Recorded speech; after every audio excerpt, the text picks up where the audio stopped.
October. There's an autumnal chill in the air, the leaves are changing colors, and, as is customary, the Major League Baseball postseason is pure and utter chaos. The Los Angeles Dodgers, winners of 111 games and widely considered the best team in baseball, they're finished. The Atlanta Braves, last year's champs and winners of 101 games this season, they're gone too. And same goes for the New York Mets, who also finished with more than 100 regular season wins. It may be hard to believe that so many elite teams were eliminated before the League Championship Series, but this randomness is a feature of the MLB postseason rather than a bug. And that's not going to change anytime soon. We'll explain. Sit back, relax, and take this in.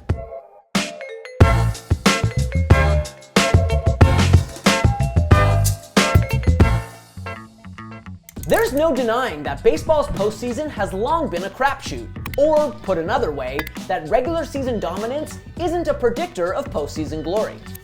Baseball hasn't had a repeat champion this century, and that isn't because there haven't been any juggernauts over the last 2 decades. In fact, just a few months ago, we wondered if this year's Dodgers, a would-be dynasty following their 2020 World Series title, were the best team in baseball history. But neither the Dodgers nor any of the other elite National League clubs will call themselves champions in 2022 because baseball is fundamentally, inherently random. And that's part of the reason why its regular season is a grueling 162 games. Too many. Baseball needs a huge sample of games to separate the signal from the noise, so to speak. But in a best of 3, best of 5, or best of 7 series, even the best teams can't overcome the cruel whims of randomness, which distinguishes baseball from the other major pro sports. In basketball, for instance, you can just let your stars cook. That's why the teams with the best player or the best players tend to win the Larry O.B. more often than not. It doesn't matter, D, because winners always win. In fact, since the NBA postseason expanded to 16 teams in 1984, only once has a team outside the top 3 seeds in their conference won the title. Furthermore, according to a 2018 study by statistician Michael Lopez, in the best of 7 NBA playoffs, the better team advances 80% of the time. And football is similar in that talent dictates who wins. Though last year's Super Bowl pitted 2 number 4 seeds against one another, that was an anomaly. It marked the first time ever that a Super Bowl didn't feature a number 1, number 2, or number 3 seed. But baseball isn't like that. Situational and outcome randomness play a much bigger role in baseball. And over the course of a 3-game or 5-game series, that randomness can often determine who goes on and who goes home. And that's why, when we talk about the greatest dynasties in baseball history, we're usually referring to teams that played in the pre-wildcard era, when the playoffs were either 1 or 2 rounds. The Murderers Row Yankees of the late 1920s didn't have to survive a best-of-5 division series. They weren't in jeopardy of having their seasons end because of a couple unlucky days in a row against some barely above 500 team. By virtue of finishing with the best regular season record in the American League, the 27 and 28 Yankees went straight to the World Series. And for decades, baseball's most dominant regular season team tended to end up hoisting the Commissioner's Trophy. That hasn't been the case for a while though, thanks to the introduction of the League Division Series in 1995, and subsequent expansion of the MLB Playoffs has only made the connection between regular season excellence and postseason success more tenuous.